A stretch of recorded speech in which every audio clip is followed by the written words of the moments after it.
Hey, what is going on, guys? My name is Blazekiller, and today we are back with another video. In today's video, I'm going to be telling y'all everything you need to know in preparation for the End Times event for Halloween that is in Lumber Tycoon 2. There's a few changes that are made, pretty notable changes at that are made during this event and only for this event. So I'll be discussing all of those changes in today's video. The first of which relates to the changes in the map's appearance. There's going to be a lot of changes to the map's appearance. There's going to be a lot of fog around the map. The map's going to look darker. There's going to be no leaves on any of the trees. Instead of the normal music you experience in this biome, there's going to be windy noises. Also in the tropics biome, that is over the ferry, there's going to be a different kind of windy noise. This face right here of the Woods of Rust, it's going to change to like a pirate-like appearance. Letters are going to be falling off of all of the shop signs except for the sign in Link's Logic, as well as the ferry is going to look completely rusted over instead of its normal appearance. Also, I believe some of these signs changed in the billboard here.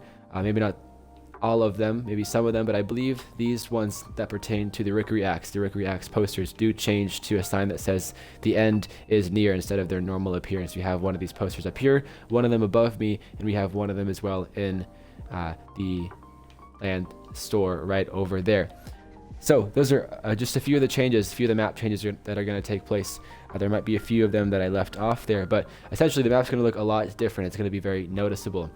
The second thing I want to discuss, as I'm on my way to obtain some ingredients for the third thing, is the second thing I want to discuss pertains to the Spook and Sinister wood.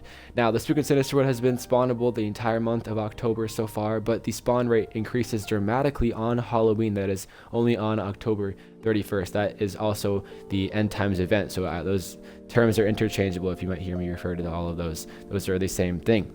So Spook and Sinister wood, the current spawn rate is a tree spawns every 6 to 10 hours, and the spawn rate is going to drop to every 30 minutes. So you're going to see a lot more spook trees. At least you have a higher chance of experiencing, seeing Spook and Sinister wood, and of obtaining those trees.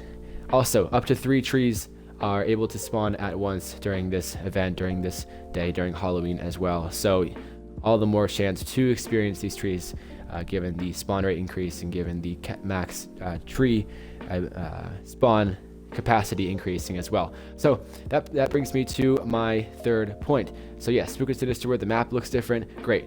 But here is also another change, is that you can obtain the End Times event, the End Times Axe, sorry, the End Times event. The End Times Axe, the one I'm holding right here, only on Halloween day, unless of course you're trading with other players. But there are only two craftable axes in this game, one of which is the Rickery Axe, the other is the End Times Axe that I'm holding right here.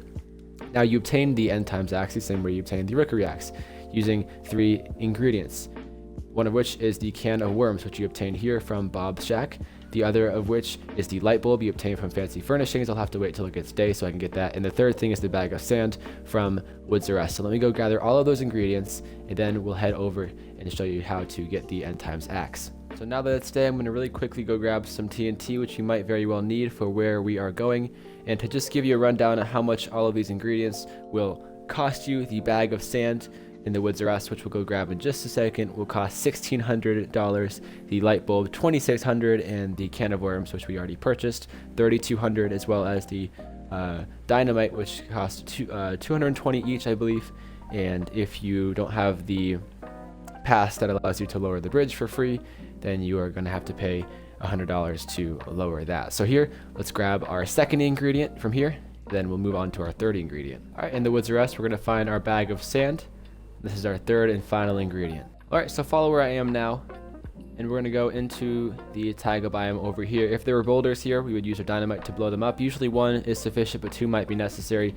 Essentially, you place the dynamite around in the middle of where the boulders are, blow up the dynamite, and the boulders should be gone. You might need 2 pieces of dynamite. That's why I advise you to do that for this tutorial. So now that we're over here, we're going to head over to the den, which is located over here. There's going to be some symbol, a red eagle, that's going to identify the entrance of this den. You can put your cursor down here, and then click it and open the hatch. So we're going to use all of our ingredients that we have here, of course not the dynamite, but we're going to throw all of our ingredients down here into the den and give our ingredients to the right people, and we'll get our End Times Axe. Alright, now that we are in the den, we are giving the ingredients to the people here at this weird table cult-like setting here, and On any other day besides Halloween, you'd use this method to obtain the Rookery Axe. However, only on Halloween, I will reiterate, can this axe be obtained using the same strategy here.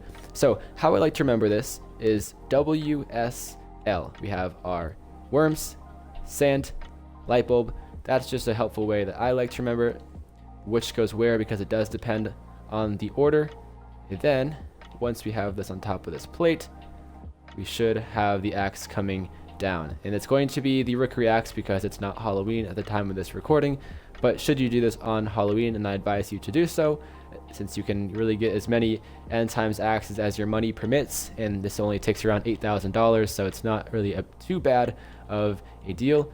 And you have to move it around, I think, a little bit before you actually pick it up. But here you have the Rookery Axe, which is the end times axe on Halloween. Now, just to quickly compare some stats between these two, the Rookery Axe is generally better for most types of woods.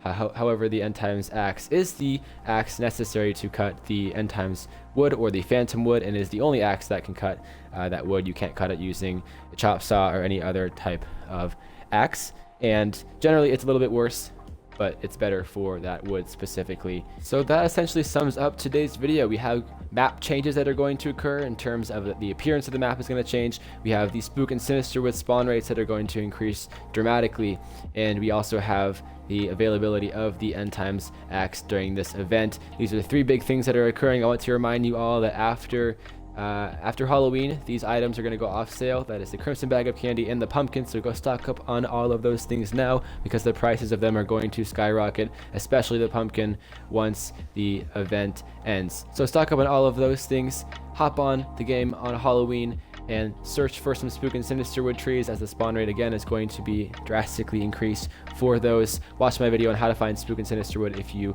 need some advice. Without further ado, I hope you liked this video. If you did, like, comment, subscribe. I will see you guys in the next video. Peace out.